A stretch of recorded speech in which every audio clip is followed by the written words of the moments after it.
السلام علیکم دوستو، حضرت مولانا سعد کا بیان امید ہے آپ دھیان سے سنو گے۔ یعنی زمانے کا وہ فتنہ ہے جس نے علم کا، علماء کا وقار ختم کر دیا ہے، اور ایک حرام کام کا تصویر کشی قطعاً حرام ہے، اس کو جائز کہنا تو گمراہی ہے۔ اسے اپنے آپ کو بچائیے، اسے اپنے آپ کو بچائیے۔ یہ ایک ایسا فتنہ ہے جس کو بعض علماء نے میزائل کہا ہے کہ میزائل جو تباہی میزائل آتا ہے وہ اس سے بڑی تباہی سے آ رہی ہے۔ وہ کہتے ہیں موبائل یہ میزائل ہے۔ اس لیے میں تاکید سے کہہ رہا ہوں کہ ہمارے ماحول میں کسی کو گنجائش نہیں، یا شریعت میں گنجائش نہیں۔ ہمارا ماحول کیا ہوتا ہے؟ شریعت نے انکار کر دیا، فرمایا ہر مصور جہنم میں جائے گا۔ آپ کو معلوم ہونا چاہیے جن لوگوں کو اللہ والوں کی تصویر لینے کا شوق ہے، جن لوگوں کو اللہ والوں کی تصویریں لینے کا شوق ہے، ان کو یہ بات معلوم ہونی چاہیے کہ اللہ والوں کی تصویروں سے ہی دنیا میں بت پرستی شروع ہوئی ہے۔ جی ہاں، معلوم ہونا چاہیے سب کو۔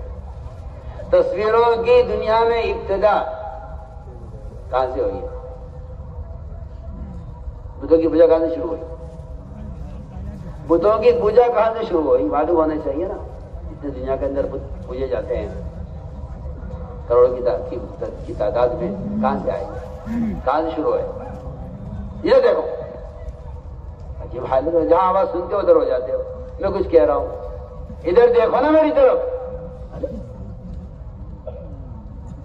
یہ تو شیطان ہے جو چیخ رہا ہے، تم بھی شیطان بن جاؤ اس کے پیچھے۔ بت پرستی کہاں سے شروع ہوئی؟ معلوم ہونا چاہیے۔ بت پرستی شروع ہوئی ہے اللہ والوں کی تصویروں سے۔ نوح علیہ السلام کی قوم میں 5 جنے بزرگ تھے۔ شیطان نے مشورہ دیا آج کل کے شیطانوں کی طرح کہ ان کی تصویر بناؤ بزرگوں کی۔ شیطان نے آج کل کے شیطانوں کی طرح مشورہ دیا نوح علیہ السلام کی قوم کو کہ اپنے بزرگوں کی تصویر بناؤ، ان کی یادگار رہے گی۔ ان کی تصویریں بنی۔ اب تصویر بنانے کا طریقہ بدل جائے تو بدل کر رہے گا، کیا بات ہے؟ آج کہ یہ حلال ہے، وہ حرام ہے، یہ جائز ہے، وہ ناجائز ہے۔ انہوں نے تصویریں بنائی بزرگوں کی شیطان کے کہنے سے، پھر ان تصویروں کے مجسمے بنے۔ ان کی تعظیم بڑھتی گئی کہ یہ تصویر تو پھٹ جائے گی، کچھ دن میں جو ہے ہلکی پڑ جائے گی یا ضائع ہو جائے گی، ان کے مجسمے بنا دو تاکہ یہ باقی رہے۔ یہاں سے دنیا میں بت پرستی شروع ہوئی ہے۔ میں تو آج بھی کہتا ہوں کہ اگر ان تصویروں سے بت بن سکتے ہیں تو ان تصویروں میں کیا بتوں کی بو نہیں ہوگی؟ کیا ان بتوں کی ضرورت نہیں ہوگی؟ جو تصویر بت کی شکل اختیار کر سکتی ہے، کیا آج ان تصویروں کے اندر بتوں والی ضرورتیں نہیں ہوں گی؟ بس کسی کا احساس مردہ ہو گیا ہو اور کسی کا ایمانی بیچارے کا کھوکھلا ہو کہ کوئی حرج نہیں ہے تو وہ جانے۔ ورنہ میں نے آپ سے عرض کر دیا کہ دنیا میں بت پرستی کی ابتدا اللہ والوں کی تصویروں سے ہوئی ہے۔ کیوں؟ عجیب بات ہے۔ علماء نے لکھا ہے کہ تصویر بنانا، چاہے موبائل سے بنائے، تصویر بنانا اللہ تعالی کی، اللہ اکبر، اللہ تعالی کی صفت میں، اس کی صفت تخلیق ہے،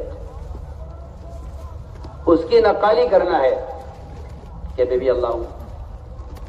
زنا کرنے والا، شراب پینے والا، چوری کرنے والا، جھوٹ بولنے والا، غیبت کرنے والا کسی کو نہیں کہا کہ کوئی اللہ بننا چاہتا ہے، خالق بننا چاہتا ہے۔ صرف تصویر بنانے والے کے بارے میں فرمایا کہ یہ خالق بننا چاہتا ہے۔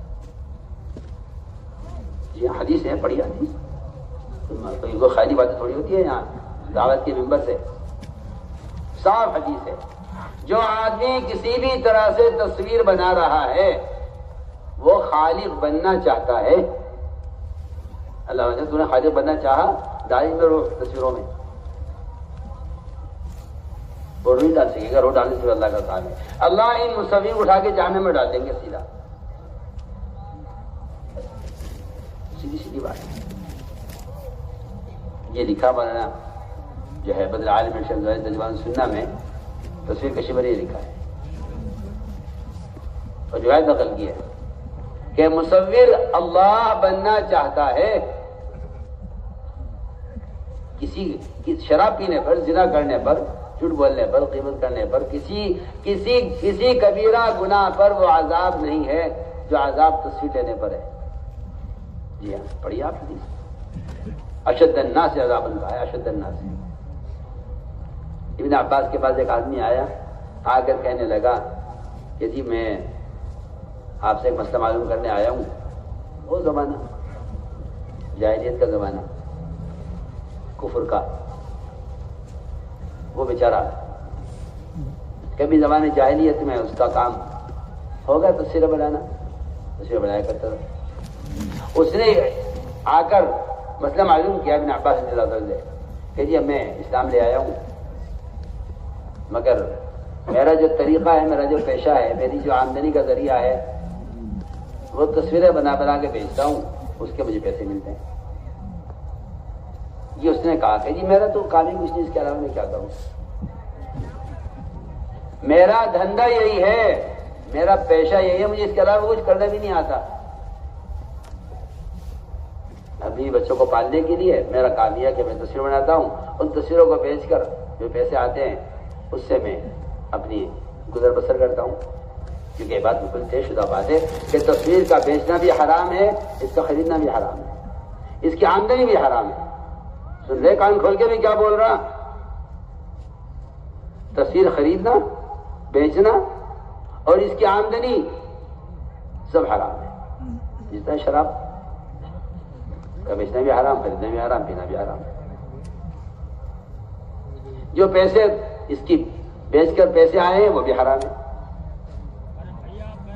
اس نے کہا ابن عباس رضی اللہ عنہ سے کہ جی میں کیا کروں، میرا تو پیشہ یہی ہے، میں کیا کروں۔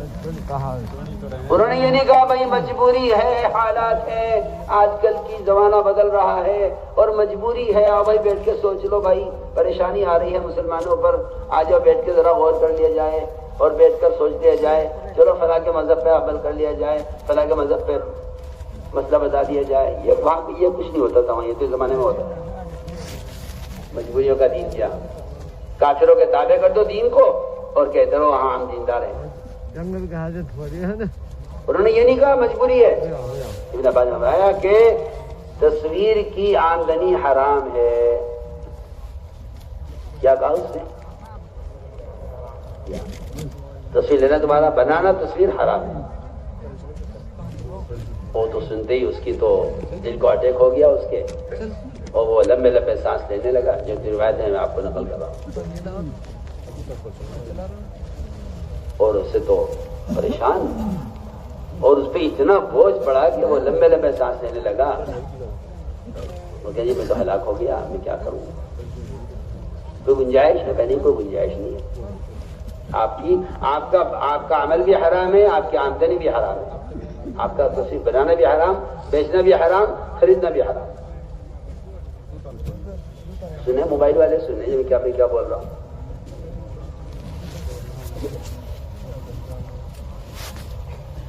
اس نے کہا جی میں کیا کروں، پھر میں تو بھوکا مروں گا، میرے پاس کے علاوہ کوئی راستہ نہیں۔ ابن عباس نے فرمایا دیکھو، اگر تم پریشان اور مجبور ہو اور اس کے علاوہ تمہارے پاس کوئی راستہ نہیں ہے تو پھر میں تمہیں اس کا مشورہ دیتا ہوں کہ تم پہاڑوں کی، دریاؤں کی اور درختوں کی تصویر بنا دیا کرو، اسے بنا کے بیچ کے گزارا کر لو۔ یہ نہیں کہا کہ بھائی تمہاری مجبوری ہے اور تو ہم تمہیں اجازت دے دیتے ہیں تصویر کی، کہ نہیں، تصویر حرام ہے۔ اگر تجھے کرنا ہی ہے یہ کام تو پھر ان چیزوں کی تصویر بنا جن میں روح نہیں ہے، جانور کی، انسان کی، کسی بھی روح والے کی تصویر کا بنانا قطعاً حرام ہے۔ لیکن کیا افسوس اور صد افسوس کہ مسلمان کو بے ادب بنا دیا، یہ کہہ کر کہ یہ کرنا جائز ہے، یہ کرنا بھی جائز ہے، یہ کرنا بھی جائز ہے۔ جی ہاں، اسے بے ادب بنا دیا، اسے ننگا کر دیا، اسے بے ادب بنا دیا۔ اس لیے ہم تاکید سے کرتے ہیں، ہمارا ایسی قطعاً کوئی گنجائش نہیں ہے، یہ فعل قطعاً حرام ہے اور ایسا کرنے والے کو حرام کا گناہ مل رہا ہے۔ وہ جو چاہے باتیں بنا لے، کچھ کر لے، لیکن جو بات ہے وہ بات ہے۔ کریں گے بچے، بچیں گے انشاءاللہ اس سے، بالکل صاف صاف۔ اس طرح میں اس لیے عرض کر رہا تھا کہ یہ سارے کام اللہ کی رضا کے لیے ہوں، اس لیے اپنی نیتوں کو ڈھلتے رہی ہو، اپنی نیتوں کو سامنے رکھیے ہر وقت، کس لیے کر رہے ہو، کس لیے کر رہے ہو۔ ان صفات کو اندر پیدا کرنے کے لیے اللہ کے راستے کا خروج ہے۔